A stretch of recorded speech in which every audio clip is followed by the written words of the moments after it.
Votre enfant quitte la maison, soit pour partir faire des études supérieures, pour travailler, ou peut-être même pour partir en pension dès le collège ou le lycée. Vous êtes triste, vous avez de l'inquiétude. Dans cette vidéo, nous allons voir comment faire pour garder le lien, tout en laissant l'espace de liberté dont votre enfant a besoin, et pour que cette séparation se passe le mieux possible. Allez, on y va? C'est parti!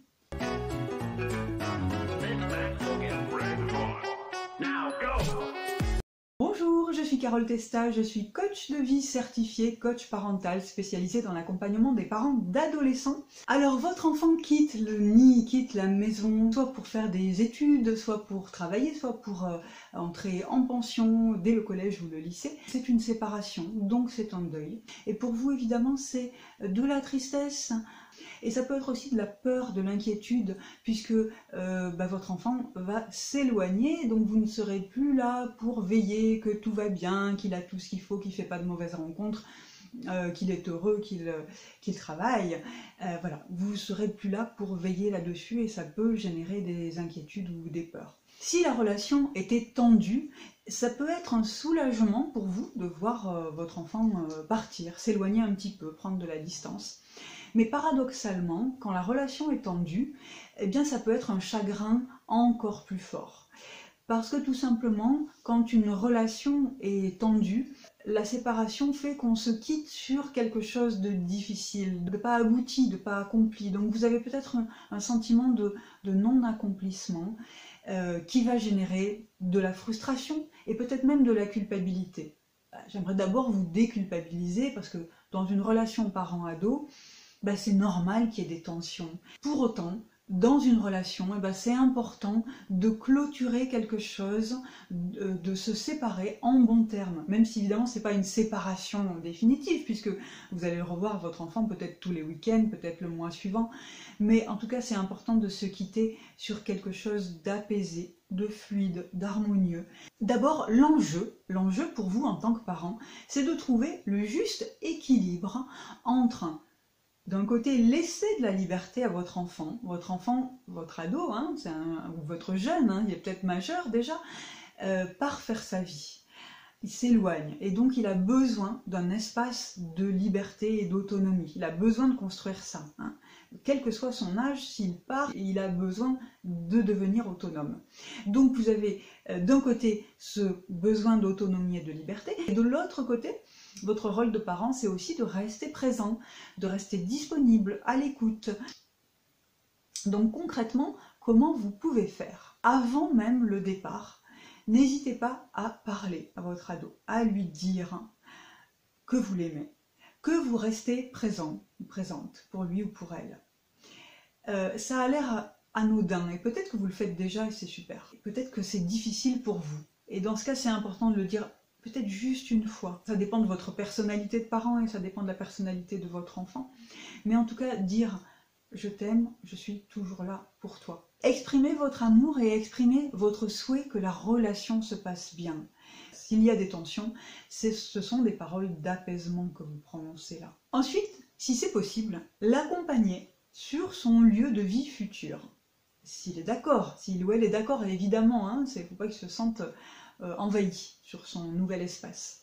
Pour découvrir, pour vous rassurer peut-être d'abord, et puis pour découvrir avec lui ou avec elle. Mais ce qui est important, c'est de ne pas vous imaginer à sa place, c'est-à-dire de ne pas décider, de lui laisser l'initiative de où il va placer sa lampe, ses meubles, qu'est-ce qu'il va emporter avec lui. C'est difficile parce que nous, en tant que parents, on a l'expérience de vivre seul ou de vivre dans des espaces étroits. Et donc on a envie de donner des conseils et on sait que ça va être des bons conseils. Et certainement, les conseils que vous avez envie de donner sont certainement des très bons conseils. Sauf que maintenant, c'est la vie de votre enfant, de votre ado. Et donc, il n'a peut-être pas envie d'entendre et de prendre ces conseils. Et c'est comme ça, tout simplement, il a besoin de prendre son autonomie. Avant de se séparer, avant la rentrée scolaire ou le début de son travail, ce que vous pouvez faire, c'est lui demander ce qu'il ou elle aimerait faire avec vous pour nourrir le lien. Alors ça, c'est vraiment important, de nourrir un lien de plaisir partagé. Et c'est important parce que de partager un moment de joie, de plaisir, de complicité, eh ben, ça va permettre de vous appuyer, vous comme l'enfant, votre ado, ça va vous permettre de vous appuyer sur ce souvenir de joie partagée dans les moments qui seront difficiles, les moments de solitude, de tristesse, peut-être les moments de tension ou de dispute entre vous s'il y en a par la suite. Ben, c'est toujours important de s'appuyer sur le souvenir d'un moment où on a été heureux ensemble et de dire bon, c'est possible, on a vécu ça ensemble, donc c'est possible de le retrouver. Et de ne pas sombrer dans la tristesse quand on est séparé et qu'on a peut-être du mal à renouer un lien à distance. Une fois que votre enfant sera parti, évidemment vous avez envie certainement d'envoyer des petits mots, des SMS, des coups de téléphone, voilà. Et évitez de le faire tous les jours et évitez de demander un retour quotidien. Donc si votre enfant ne répond pas à tous vos SMS, c'est normal. J'allais dire, c'est normal, et vous avez besoin, vous avez la nécessité de lâcher prise là-dessus. Les enfants ne sont pas là pour rassurer les parents. Si vous avez des réponses, c'est super, mais je vois beaucoup de parents qui attendent des réponses et qui se disent « mon enfant est ingrat ». Alors non, c'est pas une question d'ingratitude. C'est juste que votre enfant, il a besoin de prendre son envol, il a besoin d'avoir de l'espace vital et de vivre, de grandir hors de votre regard. Ça risque de causer du chagrin, c'est un deuil quand même. Vous n'avez plus les petits mots au quotidien, les échanges au quotidien, et oui, c'est un deuil. Et donc ce que vous avez besoin de faire, surtout au début, c'est de prendre soin de vous. Donc de réfléchir à qu'est-ce qui vous fait du bien, qu'est-ce qui vous relaxe, qu'est-ce qui vous permet de vous défouler, et allez-y, faites-le, faites-vous du bien, faites-vous plaisir à vous. Arrêtez de penser à votre enfant qui certainement va très bien.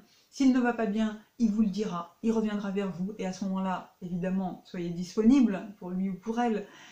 Mais si tout va bien, occupez-vous de vous. J'espère que cette vidéo vous aura été utile et si c'est le cas, n'hésitez pas à la liker, à la commenter, à la partager. Merci de vous abonner à ma chaîne, de diffuser mes vidéos, de les partager, ça m'aide beaucoup et ça m'encourage. Salut à tous!